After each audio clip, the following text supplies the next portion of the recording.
ዳጊ አባቱን የገደለው በሬ በቤተ ዘመድ ጉባኤ እንዲታረድ የተወሰነበት መሆኑን ሰሞኑን ሰምተናል። ዝርዝር ዘገባውን ሉሉሻ ንጉሴ እንደሚከተለው ያቀርበዋል። በዞኑ ውስጥ በደደር ወረዳ ጨፌ ጉርሙ ቀበሌ ነዋሪ የሆኑት ገበሬ ካላቸው ንብረት መካከል ለበሬያቸው ያላቸው ፍቅር ለየት ያለ ነው።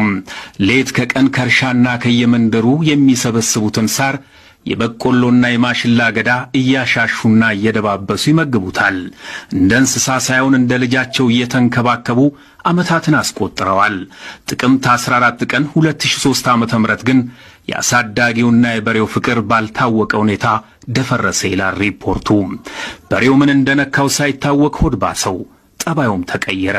መከፋቱ ያልገባቸው ገበሬ በዕለቱ እንደተለመደ ሁሉ ማለዳ ተነስተው ቁርስ ይሆነዋል ያሉትን ቃርመው ወደ በሬው ይጠጋሉ። በሬው ክፉኛ ተለውጧል። ይህን ጊዜ በሬው አሳዳጊውን በቀንዱ ሰማይ አድርሶ ከመሬት ይቀላቅላቸዋል። ገላጋይ አልነበረምና ገበሬው ወድቀው ማጣጣር ይጀምራሉ። በሬው ግዳይ ጥሎ የሚመጣውን ይጠብቃል። እናም ገበሬው በደረሰባቸው የከፋ አደጋ ወዲያው ሕይወታቸው አልፏል። ባሳደጉት በሬ ሕይወታቸው ባለፈው ገበሬ የተበሳጩ ቤተ ዘመዶቻቸው ተሰባስበው ተቀመጡ። በሬው ተከሳሽ መሆኑ ነው እንግዲህ። እናስ በሬው ምን ይደረግ? ተወያዩ። በቃ ይታረድ። ያ ማለት በቃ የሞት ፍርድ ተፈረደበት ማለት ነው። ተበላ። አይገርም? በጣም ከባድ